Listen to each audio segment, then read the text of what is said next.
ये हमारे sir return arguments हैं सर। कंप्लीट सर कोशिश की है कि इश्यूज़ के मुताबिक ना, जो इश्यूज़ थे उनके मुताबिक रेलिवेंट क्रॉस एग्जामिनेशन भी ना मैंने इसके साथ अपनी लिख दी है। ठीक है, बेसिकली सर ये सूट है, suit for dissolution of marriage on the basis of खुला is recovery of past and future maintenance of the plaintiff number 1 and plaintiff number 2 and recovery of the dowry articles. Honourable courts में मेरे अगर arguments honourable court खोल तो उससे आसानी हो जाएगी। बेसिकली सर ये डिसोल्यूशन ऑफ मैरिज का सर ये सूट फाइल हुआ, खुला डिग्री कर दी गई। खुला डिग्री करने के बाद डॉवर को सरेंडर करने का ऑर्डर दे दिया गया। उसके बाद क्या हुआ, जो प्लेंटिफ साइड थी चले गए अपील में। अपील में केस रिमांड हो गया नीचे, इस लिए कि जो डॉवर है वो किसके पास है, मतलब इसमें 5 तोला गोल्ड है, ठीक है, वो किसके पास है उसकी जो है ना किया जाए, एविडेंस और एविडेंस के बाद ये चीज़ डिसाइड की जाए। उसके बाद इन्होंने एक सूट फाइल करते सर डॉरी आर्टिकल्स का। डॉरी आर्टिकल्स के सूट में साथ जो डॉवर भी क्लेम कर लेते हैं। अब मैं ऑनरेबल कोर्ट को सामने बताऊंगा कि यहाँ पे कौन कौन से बेसिकली इश्यूज़ हैं। सबसे पहले जो इशू है वो सबसे पहले रिकवरी ऑफ डॉवर का इशू है सर, ठीक है, वो खुला के साथ ही डॉवर आ जाएगा सर। मेंटेनेंस का इशू यहाँ पे हुआ, ठीक है। उसके बाद सर जो डॉरी आर्टिकल्स हैं उनका इशू है। इशू नंबर 1 पे सर यहाँ पे बेसिक पहले पार्टीज़ की जो शादी हुई वो 25/8/2007 को इनकी मैरिज हो जाती है, अकॉर्डिंग टू फैमिली ऑर्डिनेंस के तहत होती है।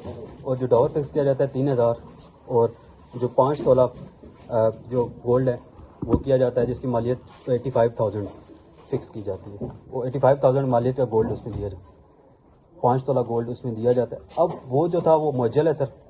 मैंने अगर मेरे ऑनरेबल कोर्ट सेकंड पेज पे देखें तो मैंने पिक्चर अटैच कर दी है जो थे निकाहनामा उसकी जो रेलिवेंट था ना, कॉलम नंबर 15 वहाँ पे आया कि महर की कितनी का रकम मुअज्जल है और कितनी ये 3000 मुअज्जल, और आया कि कुछ हिस्सा महर का मौके पर अदा करिए। तुलाई ज़ेवरात वज़न 5 तोला मालियती 85,000 रुपये मौके पर अदा कर दिया गया। मतलब कि यहाँ से प्रिजम्पशन ऑफ ट्रुथ हासिल है बेसिकली इस डॉक्यूमेंट को, रजिस्टर्ड निकाहनामा है। उसके बाद मैं ऑनरेबल कोर्ट की अब तवज्जो दिलाना चाहूँगा अपने पहले इशू की तरफ। Whether the plaintiff number 1 is entitled for the recovery of dower amount or rupees 3,000 in the shape of gold ornament weighing 5 तोलास और present value of the defendant। ये बेसिकली सबसे पहले ये चीज़ तो प्रूव ही प्लेंटिफ ने करनी थी कि उनको उनसे गोल्ड छीना गया है। हमने बेसिकली ये प्रूव करना है वो ये है कि गोल्ड दिया गया है। The dower of the total amount of 3,000 and the gold ornaments weighting 5 tolas which already paid at the time of निकाह। कॉलम नंबर 13 to 15 निकाहनामा एग्जिबिट P1 सर निकाहनामा लगा हुआ है। एग्जिबिट P1 में मैंने साथ वो पिक्चर भी लगा दी है, उसमें clearly states that the entire dower has been paid at the time of marriage. अगर उसको ऑनरेबल कोर्ट देखें तो मुअज्जल है, सब कुछ एट द टाइम ऑफ जो निकाह था वो पे कर दिया गया था। The plaintiff claim unpaid dower is exaggerated and unsupported.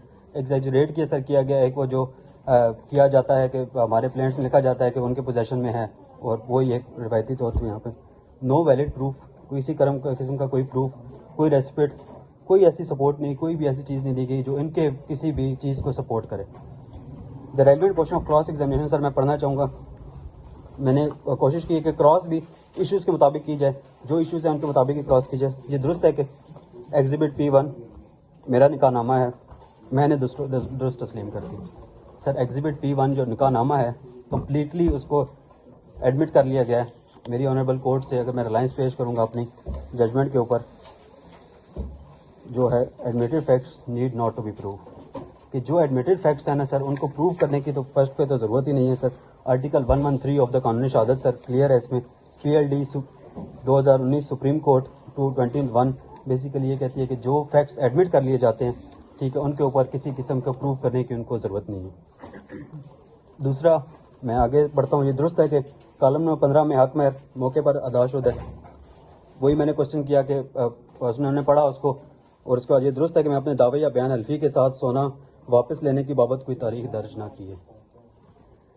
Supreme court PLD 2023 Lahore 669 ये कहती है कि सिर्फ ये इल्ज़ाम लगा देना काफ़ी नहीं है कि आपको सोना आपसे वापस ले लिया गया, बल्कि उसको प्रूव भी करना है। हमने सर प्रूव करना है कि हमने सोना दिया है, जो वापस लेना है वो इन्होंने प्रूव करना है, और वो किसी भी थ्रू आउट सर किसी दावे के साथ, किसी जवाब दावे बयान के साथ, कोई भी ऐसी चीज़, कोई प्रूफ या कोई ऐसी डेट भी उसमें तहरीर नहीं की। और मैंने क्रॉस में क्वेश्चन किया तो उन्होंने उस क्वेश्चन को भी जवाब में उसको यही कहा कि मैंने कोई तारीख दर्ज ना की है।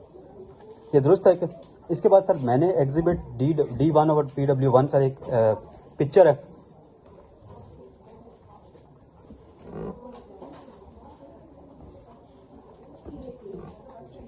सर इस पिक्चर को सर मैंने बेसिकली कन्फ्रंट कराया। एग्जिबिट D1 और डिफेंडेंट के ऊपर मैंने पिक्चर रखी, कन्फ्रंट करा के मैंने उनसे पूछा कि ये क्या, ये वही पिक्चर है जो आप, और ये बेसिकली सर मुद्दा है कि भाई की शादी की पिक्चर है।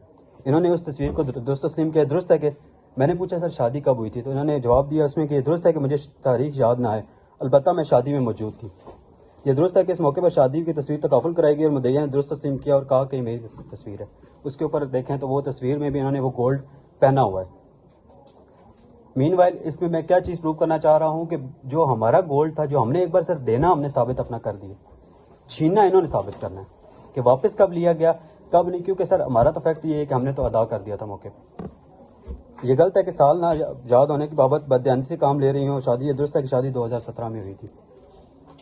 उसके बाद मैंने अपनी सजेशन सर मैंने अपना मौक़िफ़ रखा कि ये बेसिकली एक झूठी तारीख याद ना होने की बाबत ने कहा, और आगे उन्होंने फिर तस्लीम किया कि तारीख याद ना है बट शादी 2017 में हुई थी। दूसरी सर मेरी जो जिस जजमेंट में मैं रिलाई करूँगा sir 2019 CLC 1008 presumption regarding the possession of the gold ornaments, कि सर इस जजमेंट में ये क्लियरली बताया गया कि ये प्रज्यूम किया जाता है कि जो गोल्ड है वो लेडीज़ ही रखती हैं। Wife fail to prove the gold ornament had been stalled by her husband, wife ने ये चीज़ प्रूव नहीं कर पाई कि उसके हस्बैंड ने उससे गोल्ड जो था वो स्नैच कर लिया था। General presumption was that the gold were always possessed by the females and इस exceptional cases were kept by the male. यहाँ पे सर कोई ऐसा इन्फ्रेंस ड्रॉ नहीं किया गया जिससे ये पता चले कि ये कोई एक्सेप्शनल केस है। सेम केस है, मुअज्जल है, लेना वापस लेना, किसी जगह भी कोई तारीख दर्ज ना है, ठीक है। इसके अलावा सर यहाँ पे 3 बयान अल्फी दिए गए। तीनों बयान अल्फी में 3 बयान अल्फी है ना कंसोलिडेटेड हो गया, 3 बयान अल्फी है। तीनों बयान अल्फी में अलग अलग मौके पर इख्तियार किया गया। एक में कहा गया कि मुझसे वापस ले लिया गया, दूसरे में कहा गया 2 तोला दिया गया, 3 तोले वापस ले लिया, 3 तोला दिया ही नहीं गया। एक नई स्टोरी है, और इसको सर कहते हैं dishonest improvement. Honourable high courts और एपेक्स कोर्ट्स हैं वो इस बारे में क्लियरली बता चुकी हैं और क्लियरली ये चीज़ डिक्लेयर हो चुकी है कि डिसऑनेस्ट इम्प्रूवमेंट जो होती है उसके ऊपर रिलाई नहीं किया जा सकता, बेसिकली अपने बयान को तकवीत देने के लिए किया जा सकता। यहाँ तक सर मेरा डावर का इशू था जिसको मैंने ऑनरेबल कोर्ट को असिस्ट करने की कोशिश की है कि डावर का इशू यहाँ तक सर जरा मेरी डावर के ऊपर थी। सर इशू नंबर 2 आता है whether the plaintiff is entitled for the recovery of maintenance allowance for the defendant, if so, and what rate for the which period. Date of marriage sir है 2007 25/8/2007, हमारी तरफ से भी एडमिटेड है, इसमें कोई ऐसा सच नहीं है। डेट ऑफ डिजर्शन है सर 4/9/2022, हमारे इसमें भी डेट ऑफ डिजर्शन के ऊपर भी हमारा एडमिटेड है, हमें इसमें कोई भी इख्तलाफ नहीं है। हमने रिटर्न स्टेटमेंट भी इसको एडमिट किया और अभी भी हम एडमिट करते हैं।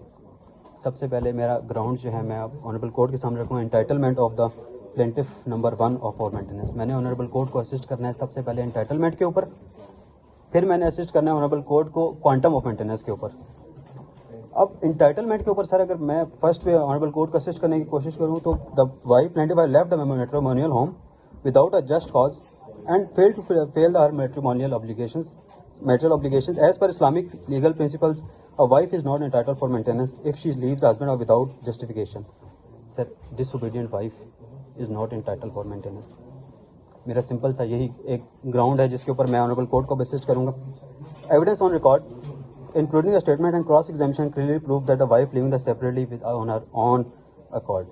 सर अभी मैं ऑनरेबल कोर्ट के सामने क्रॉस पढ़ूंगा जिसमें उन्होंने खुद एडमिट किया कि मैं खुद रह रही हूँ, जरगे भी आते रहे। मैं ऑनरेबल कोर्ट को आहिस्ता आहिस्ता मेरा फर्स्ट सर इस इशू के लिए मेरा जो ग्राउंड है सर वो है disobedient wife is not entitled for maintenance.